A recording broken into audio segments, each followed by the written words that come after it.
C'est la deuxième fois que je vais parler de Nvidia dans cette chaîne. J'en avais parlé dans l'épisode 34, celui-ci, où je parlais de Nvidia bien plus bas et qui était pas cher. Et il se trouve que elle est beaucoup plus chère aujourd'hui. Mais je vais vous parler aujourd'hui plus particulièrement d'un grave danger que j'ai découvert, que j'ai ressenti, j'ai même ressenti dans ma chair cette semaine concernant le dossier Nvidia. Et je peux vous dire qu'il plane vraiment sur tous nos portefeuilles. Voilà, ce sera un sujet super intéressant, super éducatif pour découvrir quel est le danger que Nvidia peut provoquer même sur les actions européennes. Et ce sera tout le sujet de cette vidéo, une vidéo éducative comme d'habitude, avec les rubriques habituelles que sont la macroéconomie, les indices, les valeurs que vous m'avez demandé à étudier. On est encore en Pologne aujourd'hui, et puis on finira avec les pépites, voir si elles ont subi la baisse qui s'est passée cette semaine. Voilà, ce sera tout le programme de ce 95e épisode de l'Hebdo de Ricardo, et c'est juste après le générique.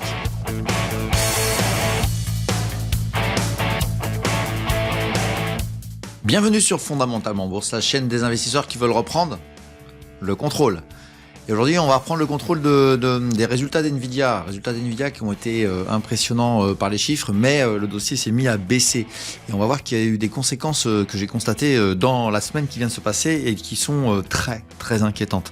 Et à partir de ce moment-là, il faut que je vous explique exactement ce que je ressens, parce que je partageais avec 2-3 experts qui travaillent avec moi dans Dynamic Invest et qui adhéraient à l'idée que j'émettais, parce que c'est vraiment quelque chose qui va nous pendre au nez de plus en plus. Plus Nvidia montera, plus ce sera dangereux. Parce qu'à vrai dire, moi personnellement, je pense que Nvidia, vu ce qu'elle a sorti comme chiffre, elle va pas baisser. Croyez bien que là, je suis en train de l'avoir baissé, mais au moment où j'enregistre, mais moi, je pense pas qu'elle va baisser. Elle va peut-être baisser un petit peu, mais elle va chercher des supports et puis après, elle repartira de telle manière à ce qu'elle puisse en aller encore beaucoup plus haut.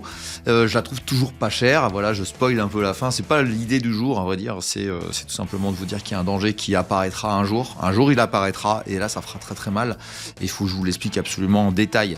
Donc voilà, ce sera le sujet de la vidéo. On aura évidemment aussi un peu de macroéconomie. Ça y est, ça revient. Les chiffres commencent à ressortir. On a eu des chiffres notamment de l'emploi américain. On fera un petit tour là-dessus et puis on ira voir les indices, comment ils se comportent, parce que ça décroche. On sent qu'il y a du décrochage, on sent qu'il y a du mouvement. Et vous allez voir qu'il y a aussi des contre-pieds. Donc apparemment, ce serait plutôt une rotation sectorielle qui se met en place. Ça fait un petit moment que j'en parle et je trouve qu'elle commence à prendre du sens. On verra bien si j'ai raison et vous verrez si ma foi ça donne quelques vérités. Puis avant de vous parler de la suite du programme, c'est Black Friday là en ce moment. C'est Black Friday sur les sponsors de la chaîne. Donc il y a Zone Bourse et puis il y a aussi Investing. Donc Zone Bourse c'est 40%. Vous allez dans la description de la vidéo, vous allez trouver tout ça. C'est le moment le moins cher de l'année concernant Zone Bourse, et puis aussi Investing avec Investing Pro Plus qui là aussi très très très peu cher, des remises très très importantes. Puis il y a une remise spéciale pour la communauté. Voilà, donc vous pouvez en profiter. La page de pub est faite. On passe à la suite du programme. Le programme sera immédiatement avec les indices. Après, on enchaînera évidemment comme d'habitude sur les valeurs. Les valeurs qui sont polonaises, vous allez voir qu'elles sont intéressantes pour plein de sujets. Il y a des choses intéressantes. Et ce qui est intéressant aussi, c'est des trucs que je ne retiens pas. Ça peut être aussi un sujet du non. Non, ça m'intéresse pas. Qui peut être assez sympa aussi, puisque il y a quand même des dossiers qui sont dangereux. On est quand même assez loin de nos bases. Et puis on enchaînera avec les pépites et puis aussi les fantastiques. On verra ce que ça a donné, on verra ce qu'elles donnent, on verra si les pépites elles subissent la baisse qui s'est passée, et vous allez être certainement très surpris, très très surpris. Puis ce sera aussi l'occasion de vous présenter tous les outils que sont justement Zone Bourse et puis Investing, de telle manière à ce que je sois éducatif aussi sur des outils qui sont nécessaires à tout petit trader comme nous sommes sur les marchés financiers, sur les marchés européens. Je le rappelle, c'est spécial PEA ici. Et puis je ne vais pas faire de page de plus spécialement sur la formation, etc. Je vais juste vous parler d'un truc, c'est tout simplement la newsletter. Elle est relancée, ça y est, je l'ai relancée. Il y a eu un premier épisode, j'ai eu des retours très très sympas. Alors j'ai pas pu répondre à tout le monde, mais en tout cas, ce qui est sûr, c'est qu'elle est relancée et puis elle a été beaucoup lue. Écoutez, je vous invite à aller voir l'épisode qui suit. Ça y est, c'est parti. Et ce sera maintenant récurrent. La newsletter est de retour. Elle s'appelle l'écho de Ricardo. Et oui, toujours des rimes en haut comme d'habitude. Voilà, donc ce sera un programme assez riche, ce 95e épisode. On approche des 100. Je vais vous faire des petites surprises à mon avis sur le 100e. Je vais préparer ça. Mais ce qui est sûr, c'est que le sujet d'Nvidia est un sujet qui est très important. Je vais enchaîner directement. À vrai dire, le cas de Nvidia qui pendant toute la semaine donne une dégradation des indices, la peur que Nvidia donne des mauvais chiffres, ce qui me fait un peu sourire parce que les chiffres sont impressionnants. Ils peuvent être décevants. importants, mais ils peuvent pas être mauvais. La hype sur l'IA est absolument essentielle et gigantesque. À vrai dire, j'ai déjà fait une vidéo sur le sujet, hein. J'ai clairement dit ce que j'en pensais sur le sujet. Par contre, j'ai vu des phénomènes se passer cette semaine qui étaient très dangereux et qui, à force de monter, parce que je vous le dis, Nvidia est pas cher. Nvidia est pas cher. Elle doublera encore. Voilà, pomme, c'est posé, hein. Vous l'avez, c'est marqué. Vous pouvez aller voir la vidéo que je vous ai proposée en amont là. La vidéo, elle date de février 2024. Vous allez voir ce que je disais à 70 $. Alors, on va dire c'était 700 parce qu'elle a été splittée. Donc splittée, c'est-à-dire qu'on l'a coupée en 10. Donc le 700 $ est devenu aujourd'hui dans le graphique est devenu 70. Et j'avais fait une émission. D'ailleurs, je suis à la recherche de l'émission sur la chaîne Pépitor parce que j'avais fait une émission l'été d'avant. Apparemment, c'est l'été 2023 où j'avais déjà émis un avis extrêmement positif sur Nvidia, là où il y avait une part à un moment donné. Donny, si tu m'écoutes, tu pourrais me ressortir la vidéo, mais donnez-moi le lien si vous voulez bien dans les commentaires, si vous retrouvez la vidéo où j'avais dit à 400 $, donc 40 $ aujourd'hui, qu'elle était vraiment pas chère, pendant que tout le monde disait que c'était trop cher par rapport à un PER qui était soi-disant très élevé. Bon bah voilà, 40 $, on est aujourd'hui à je sais plus combien, ça n'a pas beaucoup d'importance, on est à 180 $, je regarde. Qu'est-ce que je vous dise, les gens ne savent pas faire de valorisation, même beaucoup d'influenceurs savent pas le faire, mais bon, ça c'est pas très grave. Il y a des gens qui savent le faire, c'est ça qui est le plus important. Mais je me rends compte qu'à force de voir monter l'action et qu'il n'y a aucune raison de baisser. Alors attention, hein, je dis bien, on est peut-être à un moment de correction plus fort. Hein. Moi, je pense pas. Hein. Je pense que ça va pas bouger beaucoup. Ça va peut-être baisser de 5-10%, mais pas plus. C'est pas possible vu les chiffres qui ont été sortis. Ça va repartir à la hausse très fort et je vous dis doubler, c'est un minimum quoi. À mon avis, c'est un minimum. Enfin bon, voilà. Donc voilà, 180 x 2, 360. Rappelez-vous, si ça y va. Si ça double, nous serons proches des 8 ou 9, peut-être même 10 000 milliards de valorisation. C'est colossal. Mais ça l'est déjà colossal. Et si je vois aujourd'hui, avec une valorisation autour des 4 500 milliards, presque 5 000 milliards, si je vois déjà des phénomènes se passer comme ça sur Nvidia et les conséquences que je vois, vous devinez bien que quand elle aura doublé, qu'elle pèsera encore 2 fois plus lourd sur les marchés financiers, vous devinez bien que ce que je vais vous dire est encore plus puissant, est encore plus dangereux et pour moi gravissime. Je pèse mes mots en disant gravissime. Je vais refaire mon laïus sur les ETF où je suis dithyrambique à l'encontre des ETF pour plein de raisons, les frais cachés, des choses diverses et variées, je dirais des nouveaux fonds de gestion avec ça pourrait être mis dans les assurances vie et puis vous vous rendez compte au bout de 20 ans que vous avez rien gagné et on est un peu dans le même phénomène. C'est le phénomène, je dirais de l'effet papillon, de l'effet d'emportement.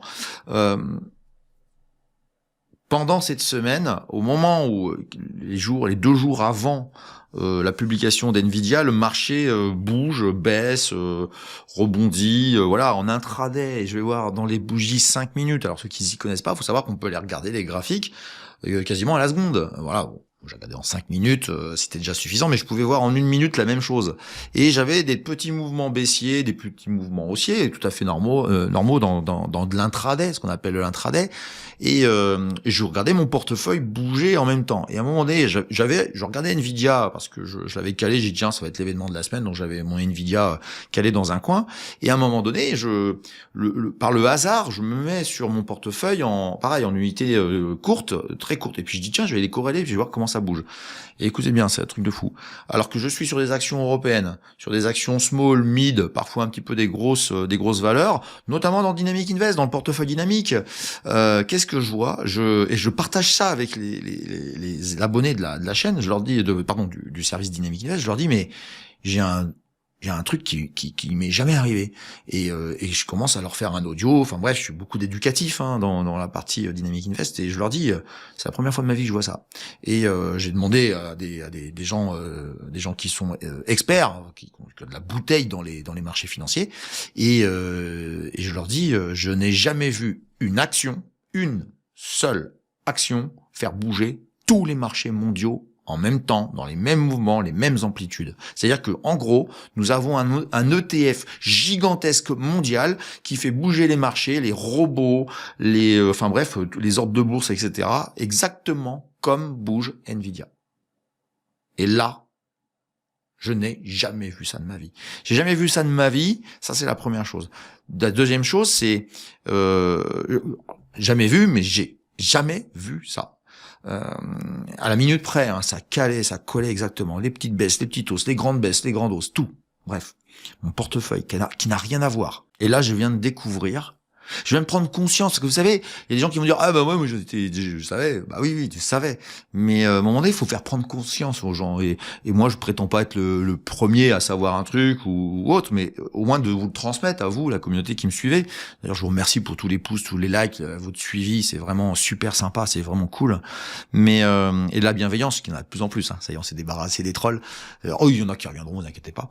Mais je me dois de vous dire que plus Nvidia sera cher, plus nous risquons le risque système, le risque systémique, le risque effondrement, non plus à cause des ETF qui créent un emballement à la baisse, puisque j'en ai déjà parlé et qu'il est à craindre un jour, mais un emballement des ETF, des indices, de nos actions qui n'ont rien à voir avec Nvidia, par le seul comportement d'Nvidia. C'est-à-dire qu'elle va être tellement grosse dans ces ETF, qui sont eux-mêmes le MSCI World entre nous. C'est juste le Nasdaq avec 2-3 chinoises, 2-3 européennes, et puis basta, hein. Ça s'arrête là, hein. C'est des GAFAM, hein. Et on va se retrouver dans une situation où on va être corrélé, alors avec des décorrélations par moment, où il ne se passera plus rien, donc ça, il y aura des arbitrages et des actions qui monteront à un autre niveau sans que spécialement Nvidia bouge, mais quand il se passera rien, et quand on se rapproche des résultats, écoutez bien ce que je vous dis, il va falloir que vous notiez dans le calendrier de votre bourse tous les résultats d'Nvidia qui vont tomber dans le futur, parce que les 3-4 jours précédents, vous allez avoir un phénomène de suivi exact de votre portefeuille boursier avec l'action Nvidia. C'est absolument terrible. Je dirais même, j'en suis terrorisé, parce que le jour où Nvidia nous sortira un mauvais résultat, ça arrivera. Ce sera une catastrophe boursière. Je pèse mes mots, hein. Ça sera une catastrophe boursière. À partir de ce moment-là, moi, je vais agir. La bourse change tout le temps, hein, à vrai dire. Elle a des nouveaux éléments. Bah, les ETF font partie de ça. Il y a un nouveau jeu qui se fait avec les ETF, de se jouer avec eux en fonction de ce qui se passe sur des actions. J'avais déjà fait un truc sur Renault et Stellantis, fut un temps, qui avait bien marché en plus, hein, qui avait marché à la perfection. Donc là, j'ai compris ce que peuvent faire des ETF sur des actions, sur des paniers de valeurs. Mais là, nous sommes dans le risque systémique absolu d'une seule action. Je vous le dis, hein, c'est complètement fou. Il va falloir faire quelque chose. Il va vraiment falloir faire quelque chose. Je serais même presque partisan, écoutez bien ce que je veux dire, partisan de l'enlever de tous les indices, de telle manière à ce qu'elle vive sa vie à part. Complètement à part, parce qu'elle va devenir la plus grande capitalisation mondiale. Je crois que la première du monde, c'est Aramco, hein, la société qui gère en gros le pétrole saoudien. Et je pense que, je sais pas quelle est Caria, mais je pense qu'elle deviendra la plus grosse. Mais sauf qu'elle est sur le marché américain, elle est sur un marché beaucoup plus volatile et qui corrèle, où tout le monde est branché dessus. Et là, par contre, je crains le plus grave des dangers. Alors, je vous le dis pas, les Japonais qui dorment la nuit pendant que, bah oui, leur nuit. Pendant que c'est ouvert aux États-Unis, je peux vous dire que le réveil au matin d'un mauvais résultat Nvidia, ça va être catastrophique. Alors déjà, nous, on peut à peu près les supporter au moment où ça va ouvrir en bourse, mais en tout cas, ce qui est sûr, c'est que pour moi, il y a un risque absolu sur la bourse mondiale à cause d'une valeur qui devient pléthorique, gigantesque, absolument géniale. Une boîte qui est en train de révolutionner le monde avec sa fameuse puce. Mais bon, entre nous, il y a quand même un danger immense qui nous pend au nez. En 2027, en 2030, j'en sais strictement rien, mais lui nous pend au nez, et ça fera très mal. Bon, pour l'instant, ça va monter, ne soyez pas inquiets, je suis quasiment sûr que ça va monter encore très très fort, c'est vraiment impressionnant les chiffres qui nous ont sortis.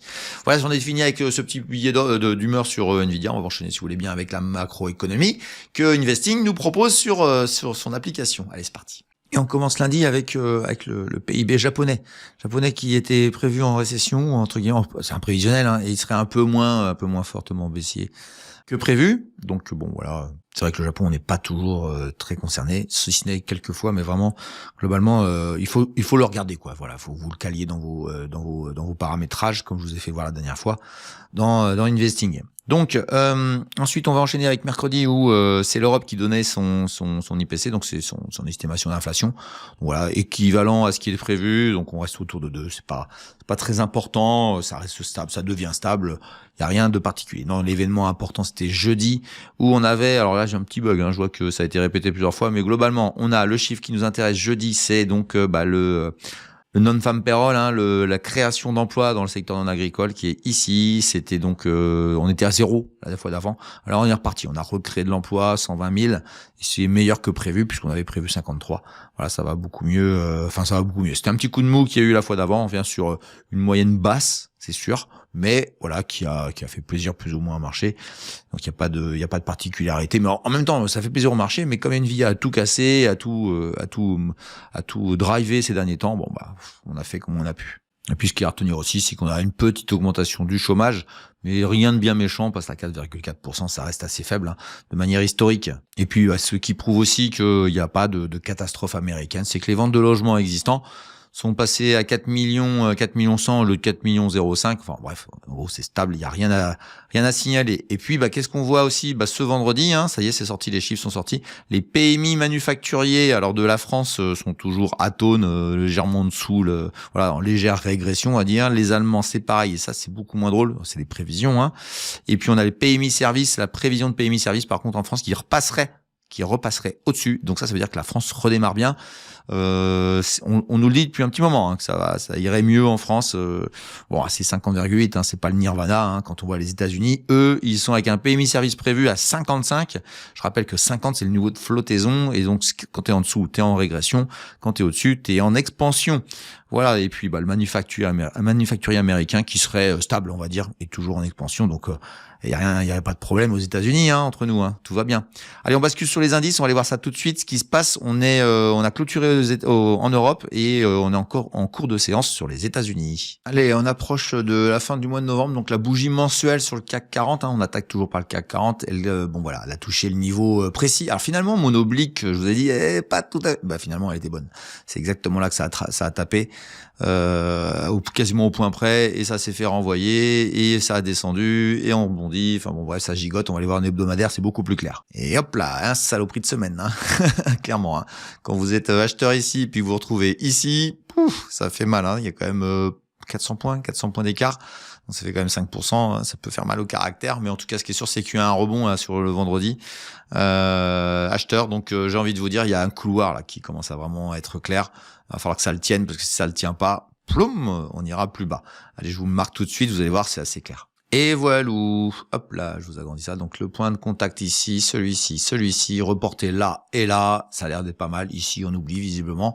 Et ça a été quasiment bon ici. Donc voilà, on a touché en bas, on a racheté. Donc si ça gigote là, que ça traîne un peu ici la semaine prochaine, ça voudrait dire qu'on irait corriger plus bas. Si ça repart, écoutez, ça voudrait dire que pour le crack que je ne vois pas encore, en tout cas, le crack est reporté à d'autres échéances, entre guillemets. Bon, évidemment qu'il n'y aura pas de crack, mais si ça peut arriver, mais pour moi je le vois pas trop. Je vois pas tout arriver. Il y a des indicateurs de correction pour moi plus que des indicateurs de crack. Voilà pour le CAC 40. J'espère que vous appréciez cette analyse que je fais à chaque fois. On va aller voir nos indices polonais, parce que je rappelle qu'on est toujours en spécial Pologne. On va aller voir ce que ça a donné du côté du WIG. Allez, c'est parti pour le WIG 20, l'indice phare de la bourse de Varsovie. Ah oui, c'est vrai, on s'est pas vu la semaine dernière parce que j'étais en déplacement à Paris.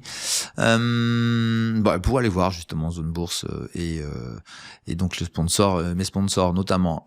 Du coup, j'étais là il y a 2 semaines. Je vous disais ça, c'est correctif. On a réessayé d'aller plus haut, ça refait un petit plus haut et bam, là c'est une semaine qui vient de se terminer, qui est pas très belle sur la partie je dirais polonaise. Il y a peut-être un petit support là qui s'est mis en place quand même en court terme. Oh oui, ça c'est un beau petit support qui va chercher loin en plus, quasi perfection là, qui est pas trop mal. Donc voilà, pareil, même réflexion. Si ça travaille ici, que ça casse, là par contre ça ira chercher plus bas. Et peut-être un niveau qui est autour de 2007 par exemple, on est à 2009, donc voilà, ça fait 7-8%, c'est la bourse, c'est tout à fait normal ça arrive toujours, mais là franchement, c'est une belle configuration de correction à mon avis. Voilà, on était en hebdomadaire sur le WIG 20, l'indice des grosses valeurs polonaise. Allez, on va aller voir les mid, ce qu'elles donnent sur la même place boursière, le WIG 40. Le MWIG 40, j'ai oublié le M de mid. Voilà, donc les mid, toujours dans ce petit couloir qui est bien marqué, hein, on voit bien la borne haute, la borne basse, etc. Je vais la remarquer ici. Voilà, c'est clair, donc voilà. Bon, je pense que ça va aller chercher le niveau d'abord de 7690 là, encore 2-3%, 1% ou 2 à prendre. Et puis ensuite, on va voir si ça rebondit. Donc tout le temps dans cette phase de redistribution où on est assez haut dans le marché, parce que regardez bien, hop là, on est quand même très haut. On est dans les sommets historiques, mais bon.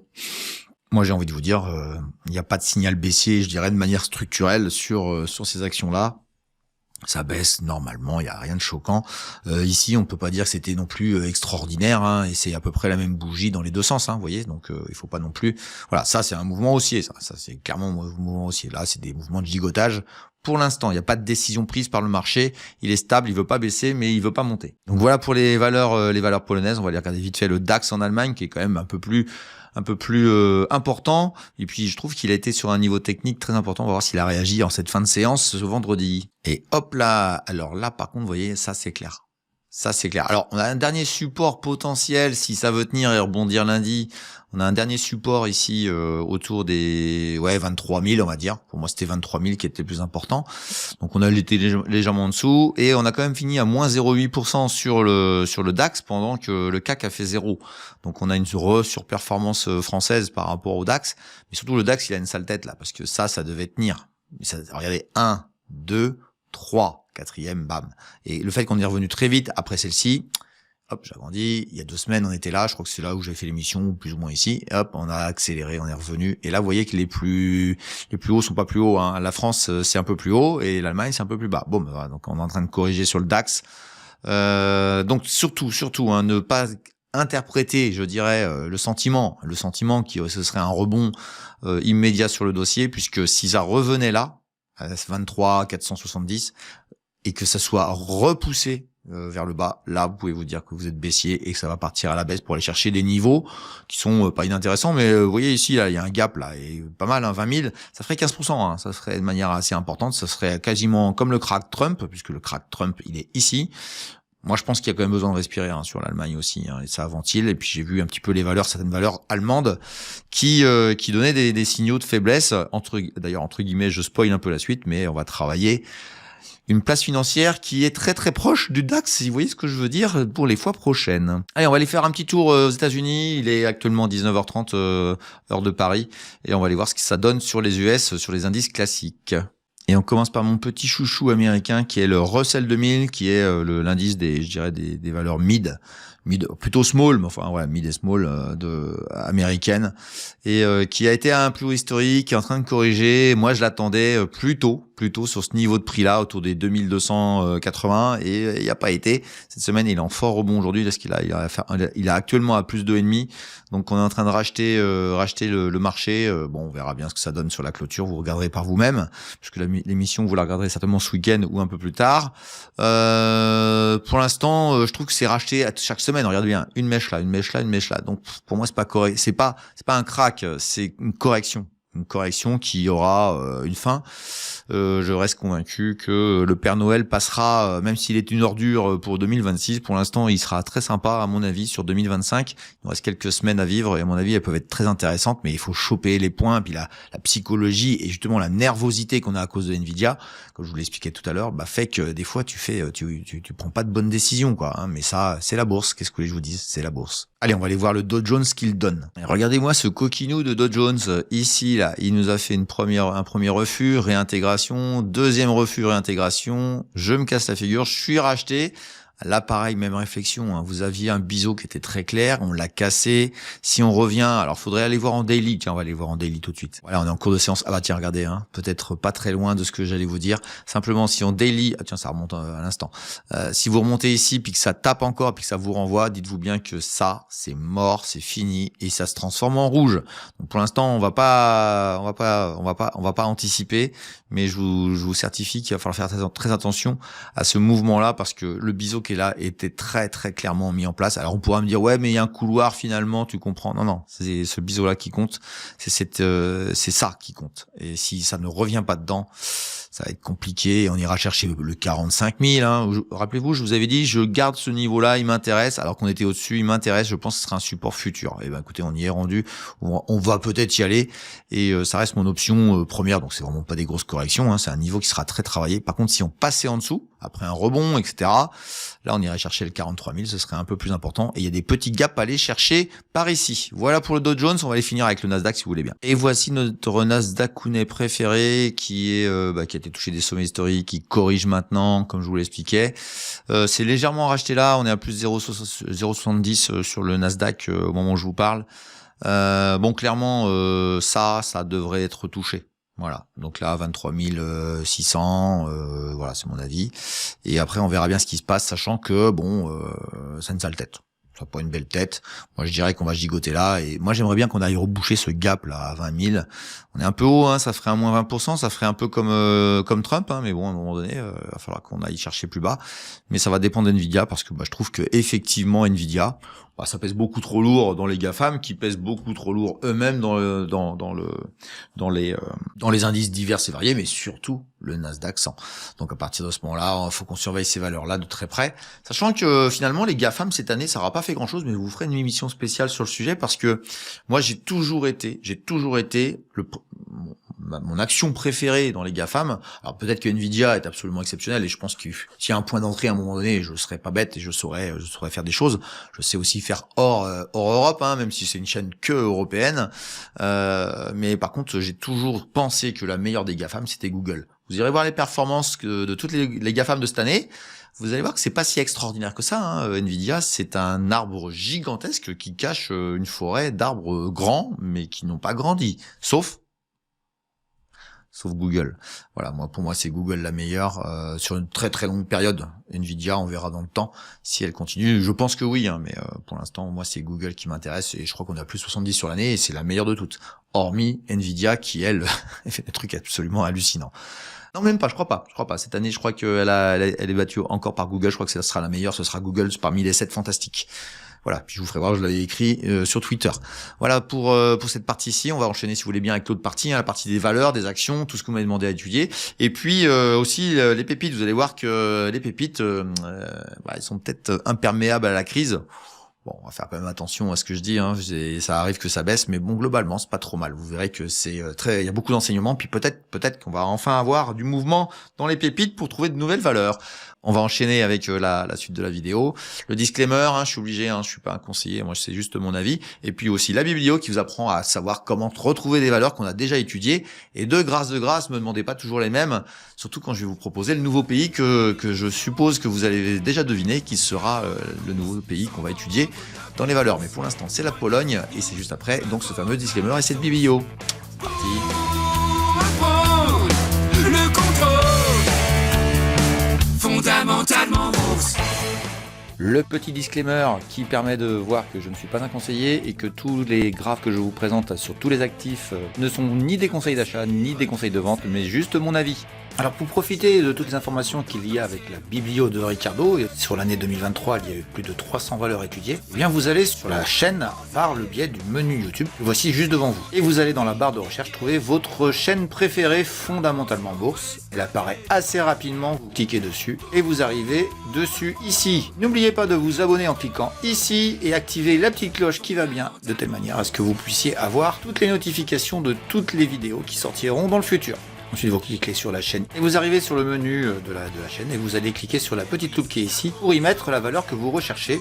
On va prendre l'exemple de la meilleure valeur de l'année dernière, de 2023, qui est Red Delphi. Et vous cliquez et vous voyez qu'apparaissent les deux vidéos sur lesquelles Red Delphi a été cité. Voilà comment vous pouvez trouver toutes les valeurs qui vous intéressent dans la chaîne. Vous pouvez aussi taper le code de la valeur, c'est beaucoup plus fiable. Une faute d'orthographe est vite venue. Voilà, n'hésitez pas non plus à regarder la date à laquelle a été faite la vidéo. S'il y a plus de 3 ou 4 mois, vous pouvez me demander une mise à jour. Voilà, je vous laisse maintenant à la vidéo et profiter des nouvelles valeurs que nous étudions tout de suite. Voilà, puis je rappelle que je ne fais que des valeurs éligibles au PEA dans toute l'Europe.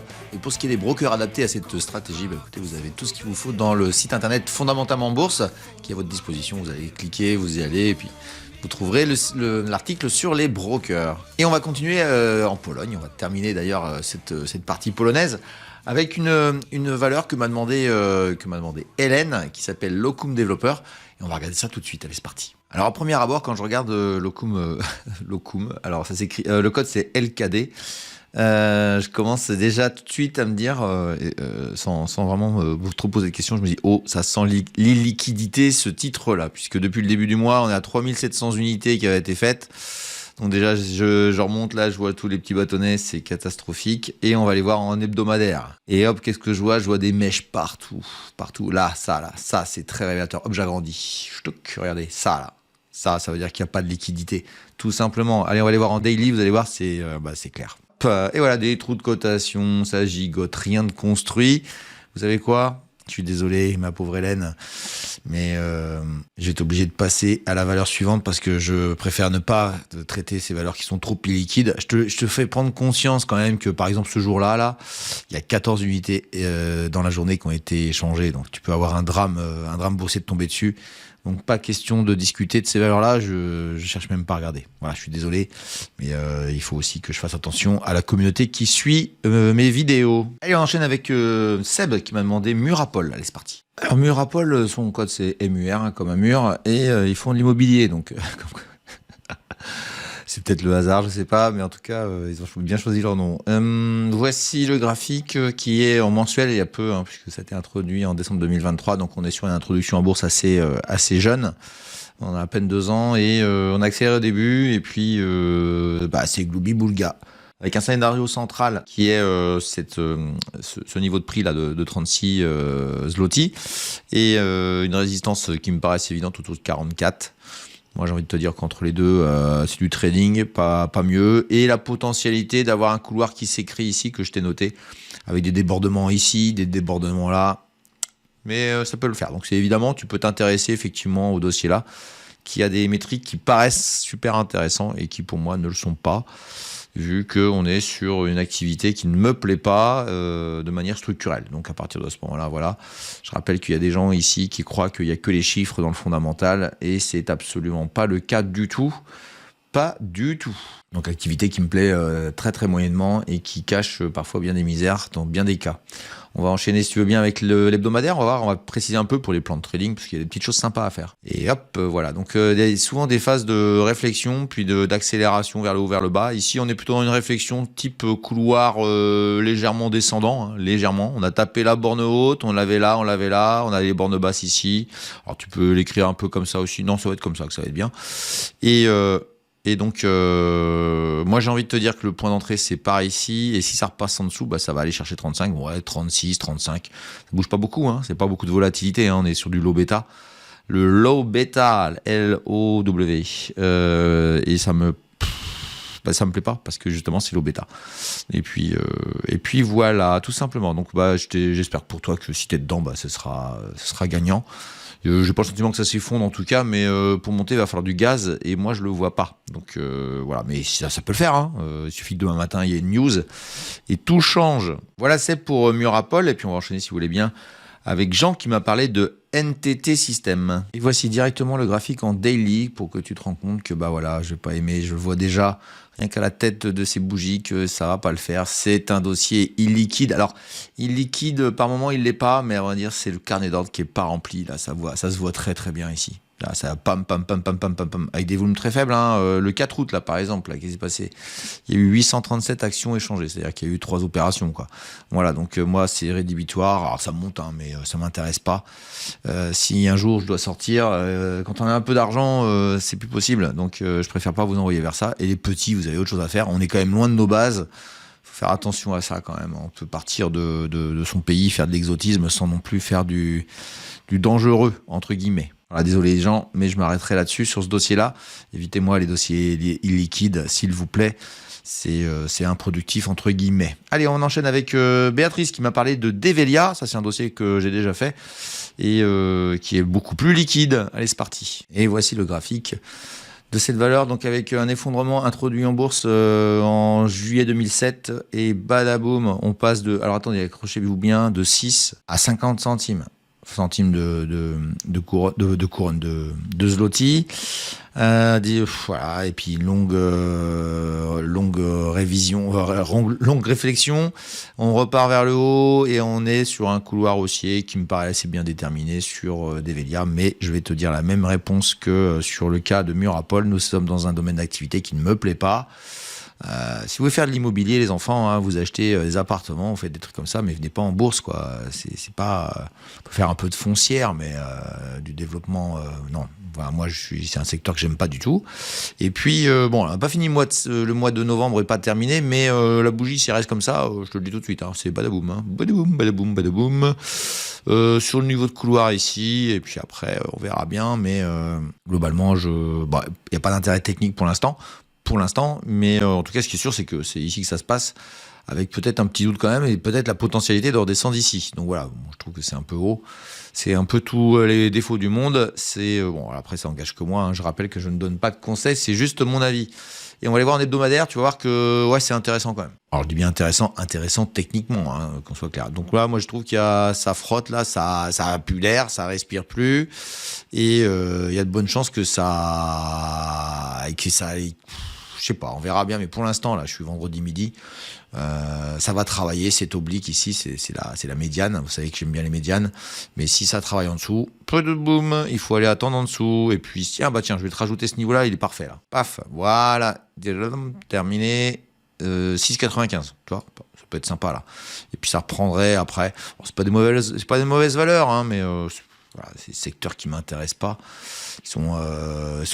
Voilà, ça m'intéresse pas, tout simplement. Voilà, tu en fais ce que tu veux, mais pour moi, c'est mal placé. La bougie est bien dégueulasse aussi, hein, qu'on soit très clair, avec un peu plus de volume que d'habitude. Donc non, faut attendre son heure, Oui, ce sera peut-être le mot du jour sur cette vidéo. Allez, on enchaîne avec Rémi qui m'a parlé d'un dossier qui s'appelle Budimex. Alors Budimex, on est dans la construction, l'ingénierie, un peu comme Vinci, ceux qui font les autoroutes, des ponts, des machins comme ça. On part de 7-8 couronnes et c'est monté à 800 couronnes, x 100.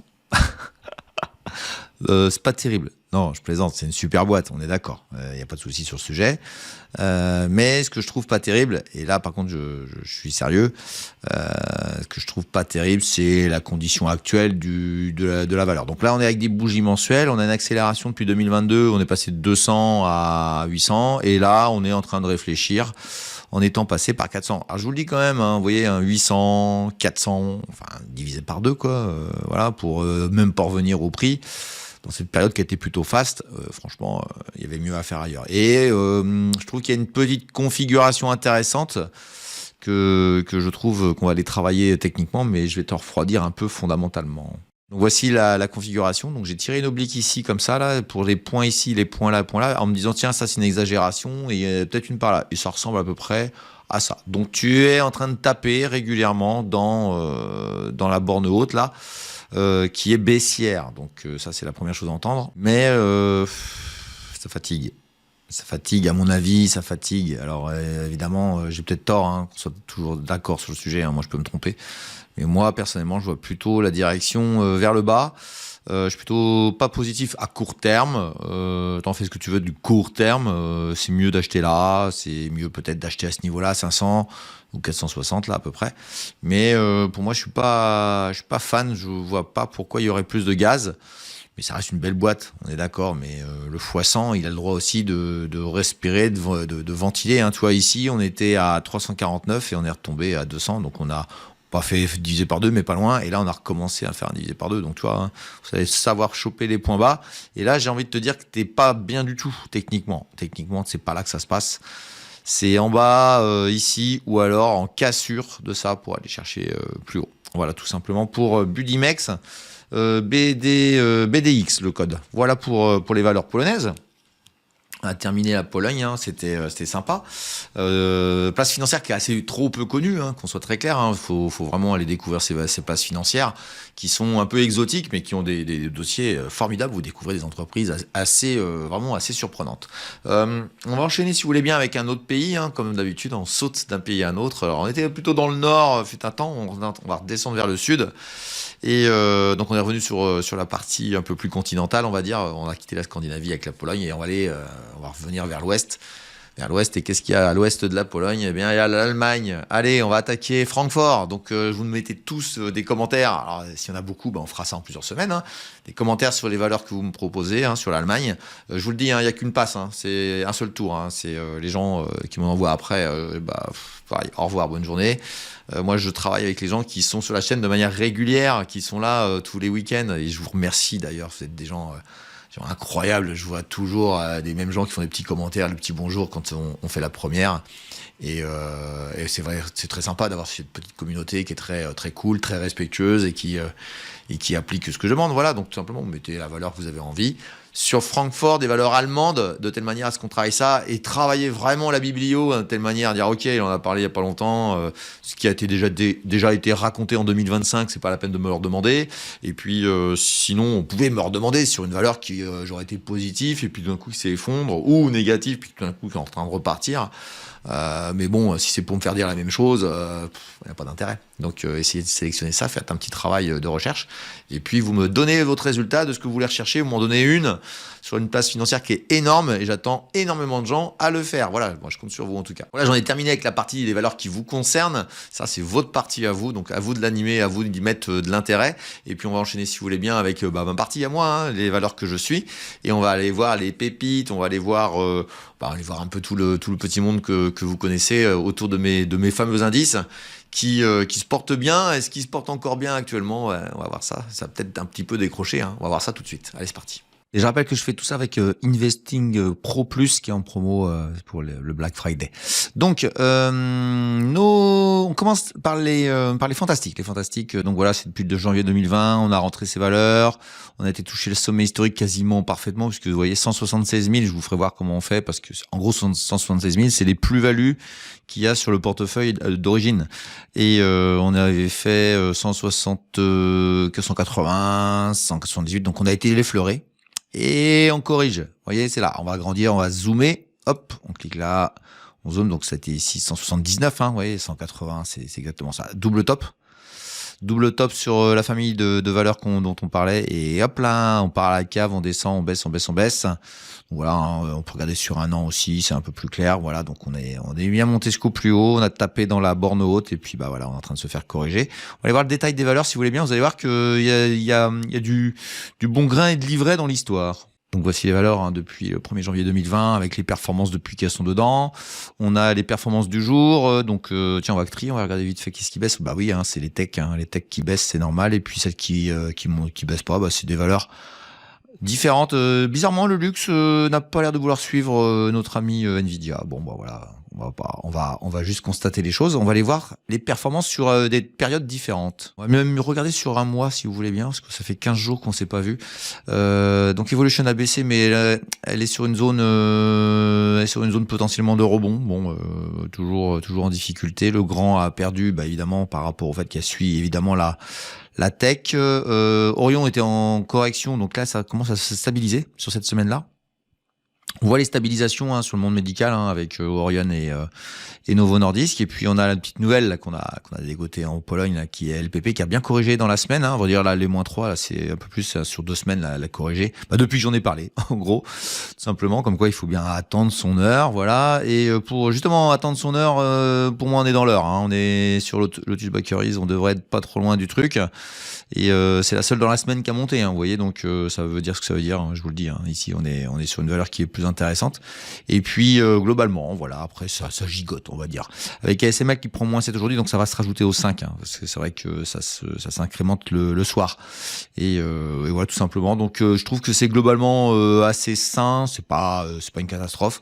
Et on est bien réparti, je trouve, entre différents secteurs. Si vous regardez bien, entre luxe, médical, je dirais de la consommation courante, etc. Un petit peu de jeu, un peu de tech, on a un peu de tout. Et je trouve que c'est assez équilibré, on est assez bien protégé. Et globalement, depuis le début de l'année, hop, tiens, allez, je vous fais voir depuis le début de l'année C'est Flatex la meilleure. Attendez, je vais vous mettre dans l'autre sens. Hop là, Flatex et puis Orion, toujours le grand.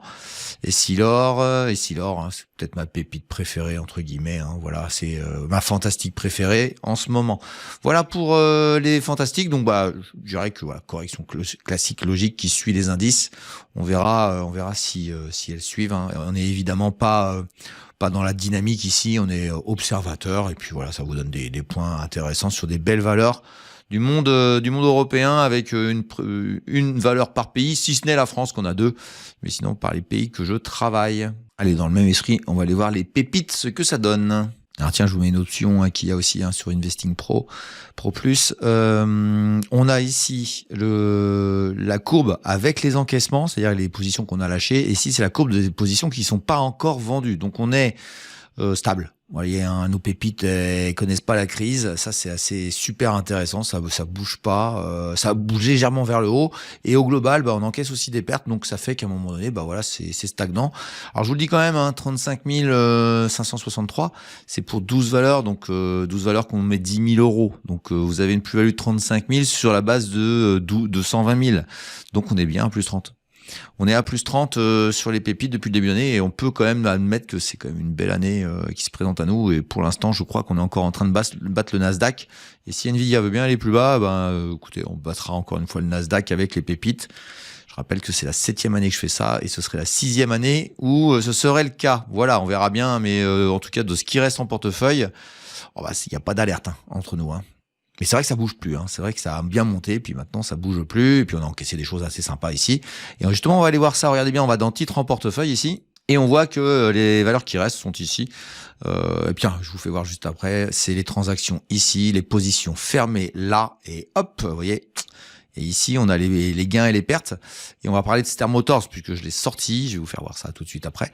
Mais globalement, on a un gain global ici qui est là et qui est la différence entre les deux courbes que vous avez vues tout à l'heure. Allez, on revient sur nos valeurs ici. Performance. Donc cette semaine, qu'est-ce qui s'est passé cette semaine? Écoutez, regardez bien, Castadiva a explosé à la hausse.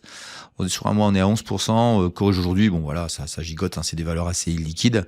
Et puis on a l'Automatica qui tient bien le coup, qui a plus 60 depuis le début de l'année. Castadiva, tiens, en fait, plus 43. C'est waouh, c'est impressionnant. Red Elphi est en train de tout casser, pas l'air de vouloir corriger pour l'instant.